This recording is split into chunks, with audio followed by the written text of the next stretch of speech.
గెయిల్ సంబంధిత దుర్ఘటనపై ఏర్పాటైన త్రిసభ్య కమిటీ ఇచ్చిన నివేదికకు సంబంధించిన వివరాలని నగరం నుంచి మా ప్రతినిధి శ్రీనివాస్ అందిస్తారు. జోహార్ అమరవీరులకు జోహార్, జోహార్ అమరవీరులకు జోహార్. కాయలు ముగ్గురిని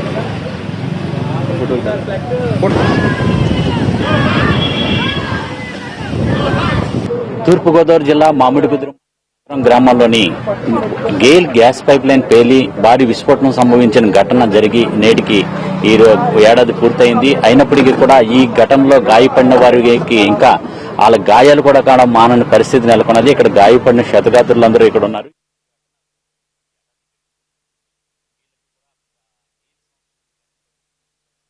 అరకొర సహాయం మాత్రమే అందినట్టుగా వీళ్ళందరూ కూడా ఆనందం పెడుతున్నారు. అయితే మనం మొత్తం చూస్తున్నట్లయితే ఈ ఘటన జరిగి ఇప్పటికీ ఒక 1 night పూర్తయింది. ఈ ఘటన ఈగినప్పటికీ కూడా ఇక్కడ మోహన్ కృష్ణ అని చెప్పేసి ఈ అబ్బాయి ఉన్నాడు. ఈ బాలుడు 5 సంవత్సరాల వయసు కలిగిన ఈ బాలుడు ఇప్పటికీ 3 సార్లు సర్జరీ చేసినప్పటికీ కూడా మరోసారి ఈ అబ్బాయికి సర్జరీ చేయవలసిన పరిస్థితి ఉన్నది. అయితే మొత్తం ఆ రోజు తెల్లవారుజామున 5:30 గంటల సమయంలో సంభవించిన ఈ ఘటనలో మొత్తం 22 మంది చనిపోవడం జరిగింది. అక్కడ స్పాట్ లోనే 16 మంది చనిపోవగా మిగతా వాళ్ళు ఒక 6 హాస్పిటల్లో చికిత్స పొందుతూ చనిపోవడం జరిగింది. అయితే ఈ ఘటనలో మరొక 17 మంది తీవ్రంగా గాయపడడం జరిగింది. ఈ గాయపడిన వాళ్ళందరూ కూడా ఇక్కడ మన దగ్గర ఇక్కడ ఉన్నారు. ఇక్కడ చూసినట్లయితే ఈ అబ్బాయి మోహన్ కృష్ణకి ఇప్పటికీ మరోసారి 4వ సర్జరీ చేయవలసి వచ్చింది. అయితే ఇప్పటి వరకు కూడా గెయిల్ సంస్థ నుంచి మొత్తం 10 కోట్ల రూపాయల మేరకు ఆర్థిక సహాయం అందించడంతో పాటు సంక్షేమ కార్యక్రమాలు అమలు చేశానని చెప్తున్నారు. అయితే వీళ్ళ మాటలు అడిగి తెలుసుకుందాం.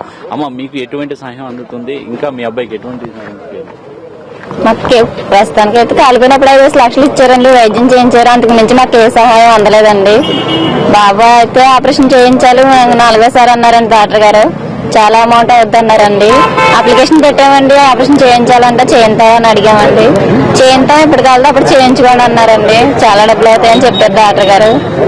అంతే తప్ప మాకు ఇంకే సహాయం అందలేదండి. ఇంకేం కావాలి మీకు? మా పిల్లలిద్దరిని చదివించమని అడుగుతున్నామండి. ఉండడానికి ఇల్లు కూడా లేదండి, మాకు అద్దెకుంటున్నాం. సామానానికి కానీ ఇట్లకి డబ్బులు ఇవ్వలేదండి. వాళ్ళు అన్ని కాలిపోయినాయండి. ఎంతమంది కాలిపోయారు? మా ఇంట్లో 4 మంది, మా మామయ్య గారు, మా పిల్లలిద్దరూ, నేను కాలిపోయామండి. ఇంకెంత అవుతుంది అంటున్నారు సర్జరీ చేయించడానికి? ఇంచుమించి 5 లక్షలు అవుతుందని చెప్పారండి సర్జరీ చేయించాలంటే. ఆ డాక్టర్లో రాసి ఇచ్చారండి, గేలు వాళ్ళకి పట్టుకెళ్ళి ఇవ్వండి రిపోర్టు, వాళ్ళే చూసి చెప్తారు. సంవత్సరం పోయాక చేయించాలి, సంవత్సరానికి పోయాక 5 లక్షలు అవుతుందని రిపోర్ట్ రాసి ఇచ్చారండి డాక్టర్లు. మీ పేరేంటి? పెద్దరాజా. కాలిపోయారు కదా, ఎలాగొన్నది? జూన్ 27 ఇక్కడ నగరం గెయిల్ పైప్ లైన్ బ్లాస్ట్ అయిన కారణంగా నా కుటుంబంలో 7 కాలిపోయామండి. 7లో 6 35% కాలిపోయారు. నేనైతే 65 నుంచి 80% కాలిపోయాను సార్. నన్ను ఇక్కడ నుంచి అమలాపురం కిమ్స్ హాస్పిటల్ తీసుకెళ్లారు. కిమ్స్ హాస్పిటల్లో జాయిన్ చేసుకోకపోతే వెంటనే కాకినాడ ట్రస్ట్ లో జాయిన్ చేశారండి. ట్రస్ట్ లో 4 నెలల 15 రోజులు ట్రీట్మెంట్ జరిగిందండి. నాకు 4 నెలల 15 రోజుల తర్వాత నేను ఇంటికి వెళ్ళిపోవాలని చెప్పేసి అనుకున్నాను. నా శరీరంలో పుళ్ళు తగ్గలేదండి. అప్పుడైతే ట్రీట్మెంట్ చేసిన వైద్యులు నాకు పనిచేస్తలేదండి. అప్పుడు డాక్టర్ గారు ఏమన్నారంటే, నీ అబ్బాయి ఇంటి మీద బెంగ పెట్టుకున్నాడు, ఇతను ఇంటికి పంపిస్తే కొంచెం రికవరీ అవుతాడు. గేలు వాళ్ళు అయితే ఏమన్నారంటే, నేను ఇంటికి వెళ్ళిపోతే ట్రీట్మెంట్ నిమిత్తం మేము 1 రూపాయి కూడా ఏమన్నారండి. సరే మీరు ఇవ్వకపోయినా పర్వాలేదు, మేము వెళ్ళిపోతాను ఇంటికి, నేను ఇంటికి వెళ్ళిపోయి చేయించుకుంటానండి. వాళ్ళు నాకు 5 లక్షలు ఇచ్చారు సార్. ఇచ్చిన 5 లక్షల రూపాయలు కూడా ట్రీట్మెంట్ నిమిత్తం బయటకు వచ్చిన తర్వాత నేను ఖర్చు పెట్టేసుకున్నానండి. నాకంటూ నేను ఇక్కడ హోటల్ మెయింటైన్ చేసుకుంటూ ఏదో బతికోండి, ఆధారం మొత్తం పోయిందని చేతిలో పని చేస్తలేదు.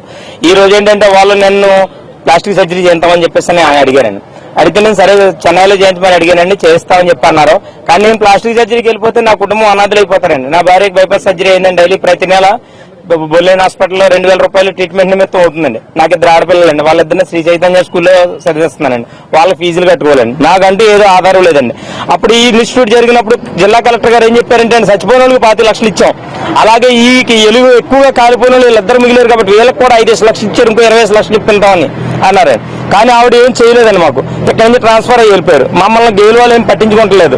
అయితే నేను ఇప్పుడు హాస్పిటల్కి వెళ్ళి అడ్మిట్ అయిపోతే సార్ నన్ను చూసేవాళ్ళు ఎవరన్నా నా కుటుంబాన్ని వాళ్ళు అనాథలు అయిపోతారండి. నాకు చేయవలసింది ఏంటంటే, ఇప్పుడు జిల్లా కలెక్టర్ గారు ఏం చెప్పారో అదే రూపంగా మాకు కూడా కొంత నష్టపరిహారం ఇప్పిస్తే నేను యథాస్థితిలో ఇదివరకు అలా చేసుకున్నాను, ఏదో అలా చిన్న వ్యాపారం పెట్టుకుని నేను బతుకుదాం అనుకున్నాను సార్. నాకు ఏదో దారి చూపించాలి సార్. ఇక్కడ రామ తులసి అని చెప్పి ఈమె ఉన్నారు. ఈమె కూడా మొత్తం కుటుంబాన్ని అంతటినీ కూడా ఈ ఘటనలో కోల్పోవడం జరిగింది. ఆమెకి తోడుగా ఉన్న వాళ్ళ తాతను కూడా ఇటీవల గుండెపోటుకి తోటి మరణించడం జరిగింది. అయితే ఈమె ఇప్పుడు అనాథగా పాపం కావిడే ఉంటున్నారు. అయితే ఈమె అడిగితే ఏం జరిగిందమ్మా ఆ రోజు నేను ఆచంట్లో ఉన్నానండి. నాకు ఫోన్ చేసి మీ అన్నయ్య వాళ్ళ ఇల్లు కాలిపోయింది అని అన్నారు. మా అన్నయ్య వాళ్ళు ఉన్నారని చెప్పారండి. హాస్పిటల్లో ఉన్నారు, కాకినాడలో ఉన్నారని చెప్పారు. ఉన్నాడు అనుకున్నాను. ఇంత దారుణం అయిపోతాను, ఒంటరిదాన్ని అయిపోయానండి. నన్ను పట్టించుకునే వాళ్ళు లేరండి. డబ్బు ఇచ్చాం కదా అన్నారు, డబ్బు ఏం చేసుకుని మా అమ్మాని కేకేసుకుంటాను కొందా, అన్నయ్యాన్ని కేకేసుకుంటాను కొందా, ఏమీ లేదు. డబ్బు ఇచ్చాం కదా అమ్మ, ఇంకేం కావాలి, ఇంకేమైనా ఉద్యోగం ఇస్తానన్నారు, ఇవ్వలేదండి. ఇల్లు కట్టిస్తానన్నారు, ఏమేమి లేదు. పట్టించుకోలేదు, సంవత్సరం అయిందండి పట్టించుకోలేదు. గోలు హామీలు ఇచ్చారండి. వాళ్ళ మీటింగ్ పెట్టినప్పుడు రోడ్డు మీద కూర్చున్నప్పుడు మీకు అది కాదు అమ్మ ఇచ్చేస్తాం అన్నారు, ఏమీ చేయలేదండి. గాయపడిన వాళ్ళకి కానీ ఉద్యోగాలకి అన్ని కూడా ఉద్యోగాలు కల్పిస్తామని చెప్పి హామీలు ఇచ్చారమ్మా. మీ సర్పంచ్ గా ఇంతవరకు ఏం హామీలు నెరవేర్చారు, మీరు ఏం చెప్పారు?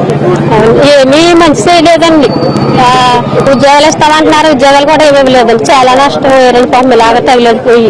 ఈ ప్రమాదంలో మొత్తం 22 మంది ఈ ప్రమాదంలో మృతి చెందడం జరిగింది. అయితే వాళ్ళ కుటుంబాలకు సంబంధించి ఇప్పుడు ఉద్యోగ అవకాశాలు కనిపిస్తామని చెప్పి ఆ రోజు గెయిల్ సంస్థ హామీ ఇవ్వడం జరిగింది. అయినప్పటికీ కూడా ఈ హామీ నెరవేరలేదని చెప్పి వీళ్ళందరూ చెప్పడం జరుగుతున్నది. అలాగే రాష్ట్ర ప్రభుత్వం కూడా ఆ రోజు జరిగిన ఈ ఘటనను చూసిన తర్వాత మొత్తం ఈ ప్రాంతం అంతా కూడా శ్మశాన వాటిగా అయిపోయింది. దాంతో దీన్ని ఇక్కడ మోడల్ కాలనీ నిర్మిస్తామని చెప్పేసి ఇక్కడ హామీ ఇచ్చారు. అయినప్పటికీ కూడా ఆ హామీని కూడా నేటికి కూడా నెరవేర్చలేదు. అయితే వీళ్ళకి సంబంధించి మీ ఎవరు చనిపోయారు? మా నాన్నగారు పోయారండి. పొద్దున్న ఉదయం టీకి వచ్చి మరణించారండి. 5 రోజులు హాస్పిటల్లో ఉండి మరణించారు. Kakinada trust hospital తీసుకెళ్ళామండి.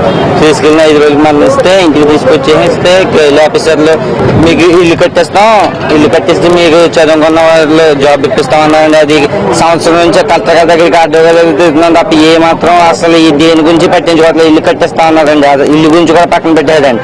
మీకు ఇచ్చిన దాంట్లోనే సరే పెట్టేసుకోవాలి, ఇంకా జాబ్ లేదు ఏమి లేదు అంటున్నాడు. కాకినాడ ఏం చదువుకున్నా? Degree final చదివానండి. కలెక్టర్ గారి దగ్గరికి వెళ్తే అడ్డగల దగ్గరికి వెళ్తే కలెక్టర్ గారికి పంపుతున్నారు తప్ప ఈ సంవత్సరం నుంచి తిప్పుకుంటున్నారండి. ఇప్పటి వరకు జాబ్ మాట్లేదు, ఇల్లు గురించి లేదండి. జోహార్ అమరవీరులకు.